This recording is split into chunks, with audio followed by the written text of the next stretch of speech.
ये कहानी हिंदुस्तान की रियासत मगरबी बंगाल के इलाके डोहिल में वाक़या एक तारीखी और बदनाम स्कूल विक्टोरिया बॉयज़ स्कूल की है। इस स्कूल को हिंदुस्तान का सबसे ज़्यादा भूत-प्रेत ज़दा स्कूल कहा जाता है, जहां माजी के खौफनाक वाक़यात और पुरानी दास्तानें लोगों के दिलों में खौफ पैदा कर चुकी है। विक्टोरिया बॉयज़ स्कूल को 1879 में तामीर किया गया था, यानी ये स्कूल तकरीबन 150 साल पुराना है। स्कूल की तारीख में कुछ ऐसे वाक़यात भी हुए हैं जिन्हें लोग आज तक नहीं भूल सके। यहाँ रात के वक्त कई खौफनाक वाक़यात पेश आए हैं, जिनकी वजह से रात के वक्त स्कूल के अंदर जाना मना है। स्कूल के इंतज़ामिया ने फैसला किया कि रात के वक्त कोई भी स्कूल में नहीं जाएगा, क्योंकि यहाँ की खौफनाक सरगर्मियाँ ज़िंदगी के लिए ख़तरा हो सकती हैं। ये कहानी सन 2001 की है, जब स्कूल में एक नया चौकीदार पृथ्वी तैनात किया गया था। इसे यहाँ आए 1 महीना ही हुआ था और इसे स्कूल की तारीख के बारे में कुछ ज़्यादा मालूमात नहीं थी। पृथ्वी का काम ये था कि स्कूल के दिन के इख्तिताम पर तमाम दरवाजे बंद कर दे, क्लासरूम की जांच करे और ये देखे कि कोई बच्चा तो नहीं स्कूल में रह गया। स्कूल के बच्चे शाम के 5:30 बजे के करीब निकल जाते थे और साथी और अमला भी 6 बजे के बाद स्कूल से चले जाते थे। एक दिन पृथ्वी ने अपना मामूल का राउंड शुरू किया और तमाम क्लासरूम का जायज़ा लिया। सब कुछ ठीक था, लेकिन जब वो पहली मंजिल पर पहुंचा तो इसे ऐसा महसूस हुआ कि कुछ ठीक नहीं है। इसे एक क्लासरूम से पंखे की आवाज़ आई, हालांकि इसने तमाम पंखे बंद किए थे। वो इस क्लासरूम में गया और देखा कि एक पंखा चल रहा था। अचानक इसे एक छोटे बच्चे की हंसने की आवाज़ आई और वह बच्चा भागते हुए दूसरी मंजिल की तरफ गया। पृथ्वी ने सोचा कि शायद कोई बच्चा स्कूल में रह गया है, इसलिए वह इसके पीछे गया। दूसरी मंजिल पर पहुंचने के बाद इसे बच्चे की रोने की आवाज़ सुनाई दी, लेकिन जब उसने इस बच्चे को पकड़ने की कोशिश की तो वो बच्चा अचानक से गायब हो गया। पृथ्वी को लगने लगा कि कुछ गलत हो रहा है। अचानक इसे ग्राउंड फ्लोर से एक और चौकीदार की आवाज़ सुनाई दी, जो करीब के एक घर का चौकीदार था।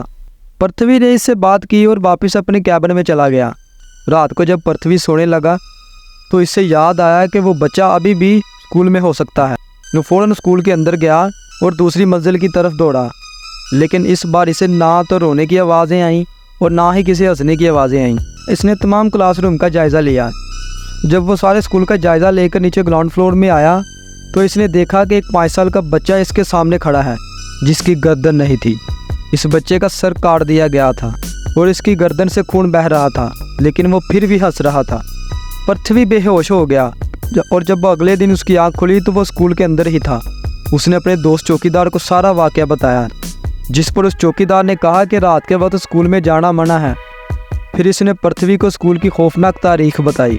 1925 में आतिश नाम का एक लड़का, जो इस स्कूल का तालिब इल्म था, उसको स्कूल के अंदर कत्ल कर दिया गया था। आतिश के वालिद एक बहुत बड़े बिजनेसमैन थे और इलाके के कुछ गुंडों से इनका झगड़ा चल रहा था। गुंडों ने स्कूल में आकर आतिश का गला काट दिया और इसकी लाश को एक वॉशरूम में छुपा दिया और इसके सर को इसके घर के सामने फेंक दिया। तब से लोग ये कहते हैं आतिश का सर कटा जिस्म आज भी स्कूल में घूमता है और इसकी हंसने की आवाज़ें सुनाई देती हैं। इस वाक़े के बाद से विक्टोरिया बॉयज़ स्कूल को हिंदुस्तान के सबसे ज़्यादा भूत-प्रेत ज़दा स्कूलों में शुमार किया जाने लगा।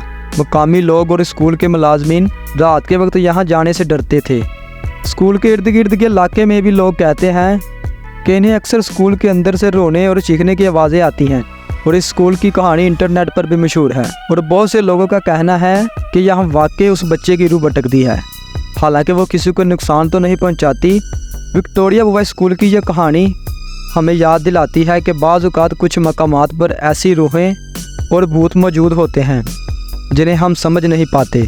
ये स्कूल अपनी तारीख़ी वाक़यात और खौफनाक दास्तानों के साथ हमेशा लोगों के दिलों में खौफ पैदा करता रहेगा। ये कहानी हमें इस बात का भी एहसास दिलाती है कि माजी के कुछ वाक़यात इतने खौफनाक हो सकते हैं कि इनका असर आज भी बाकी रहता है। शायद कुछ राज हमेशा के लिए छुपे रहने चाहिए, लेकिन क्या आप सच का सामना करने के लिए तैयार हैं? अगर हाँ तो हमारे साथ जुड़े रहें, क्योंकि आगे की कहानियाँ और भी खौफनाक हो सकती हैं। देखते रहिए स्केयर स्टोरी 2.0, जहाँ हर कहानी अपने अंदर एक नया खौफ लेकर आती है। शुक्रिया।